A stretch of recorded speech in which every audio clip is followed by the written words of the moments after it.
Come see why everyone's talking about WJBF 6 Plus, the CSRA's streaming home to a wide variety of local original programming. Free to download, free to watch. Get WJBF 6 Plus today on your favorite streaming device. Go with the most accurate and most trusted, the Live Viper 6 mobile app. Download it today. Be the first to know with the Live Viper 6 mobile app. The Live Viper 6 Skyview Network, sponsored by Terry Lambert Hyundai. Coming up on News Channel 6, back to school season is officially here, and a lot of parents are preparing to send their kids back to the classroom, and a lot of businesses are helping. We'll tell you more as your News at 6 starts right now. Live from Television Park, this is WJBF News Channel 6 at 6. Well, good Saturday evening to you. I'm Kim Vickers. Thank you so much for joining us. Our coverage you can count on begins in Richmond County, where the sheriff's office says 2 people wanted in connection with a Broad Street homicide are now in custody. The sheriff's office says a family member recognized the suspects from a be on the lookout alert and brought them to investigators. They're identified as 17-year-old Lamar Witt and 19-year-old Keyshawn Walters. Both were arrested and booked into the Webster Detention Center on murder charges.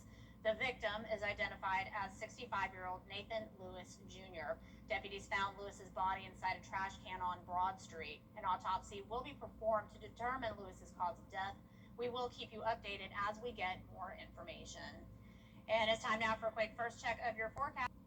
All right, Miller, thank you. Well, students in Richmond and Columbia counties go back to school this week, and today a local church stepped up to make sure that parents and their kids are ready. Ryan Lynch is in the studio now with more. Ryan? It was all about the kids today at Greater Young Zion Baptist Church. Families were lining up to get school supplies and have some fun. It was good.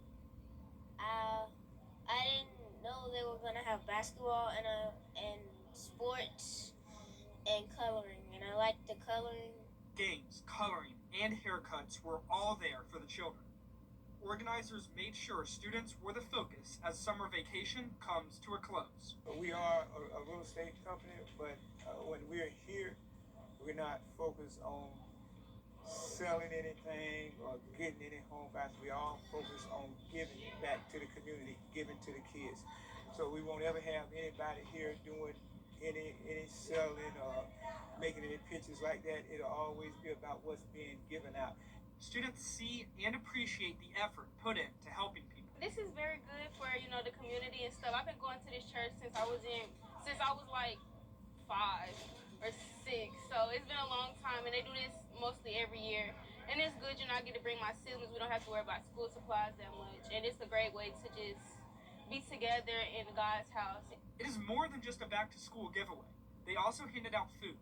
Non-perishable food donations were taken to give out at the next event in January. Shepherd Community Blood Center also set up a bloodmobile to take donations. Donate blood. We are low on blood in Richmond County, and we do definitely encourage anyone that can give, please come out and donate. We have separate blood centers out in the parking lot, in the mobile unit. The reality of the new school year is setting in for students. Ooh, I'm a little nervous, but I'm excited to graduate and ready to graduate and ready to be over school. Elementary school students return Wednesday in Richmond County, and everyone else in the county starts on Thursday. Back to you. All right, Ryan, thank you. Well, more than 2/3 of K-12 parents, thank you.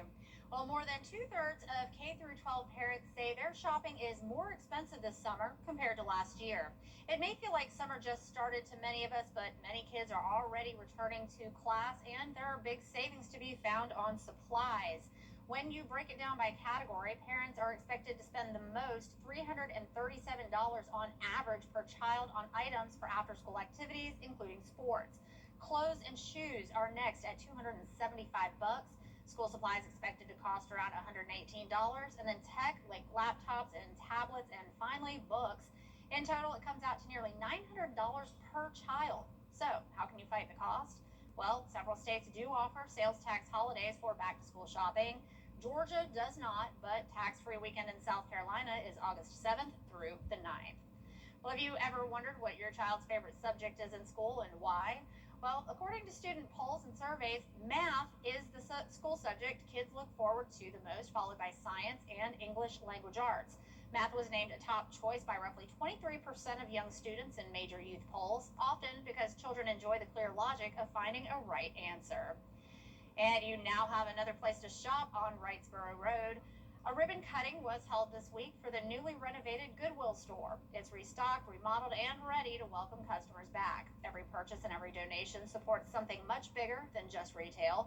Goodwill says that 86 cents of every dollar spent will go towards education, job training, and career services throughout the entire CSRA community. You talked and we listened. So we heard the community. We had a lot of people over the months that we were closed that were still coming to the doors every day. Our donors, we kept our donation center open, so our donors were coming. And so we heard the needs of the community and wanted to support our community because we realized what a great location this was. So Goodwill is located at 3362 Wrightsboro Road in Augusta. Well, next time on Jenny, we're talking about hair loss in women, the various causes and treatment options, including wigs and hair pieces. Lisa Merritt shares her emotional journey through hair loss and the silver lining that comes in using her experience to help others. The longtime client at Trent's Hair Salon never would have imagined that those stressful and confidence-shattering early days of losing her hair would eventually lead her to managing a wig and topper shop. You wake up one day and you're combing your hair and it's coming out by the handfuls. And I didn't know I was going through menopause. With each day, more and more kept coming out, and it was just something I went to different doctors, I went to dermatologists, I had all the blood work done, I tried the shampoos, I tried the supplements, I went to my endocrinologist, and really nobody could figure out what it was. It took a couple years to figure out that it was hormonal. Lisa's experience will resonate with others facing hair loss. She'll show us human hair wigs, heat-friendly synthetics, and hair toppers. Tuesday at 12:30 on Jenny. They're continuing to track showers.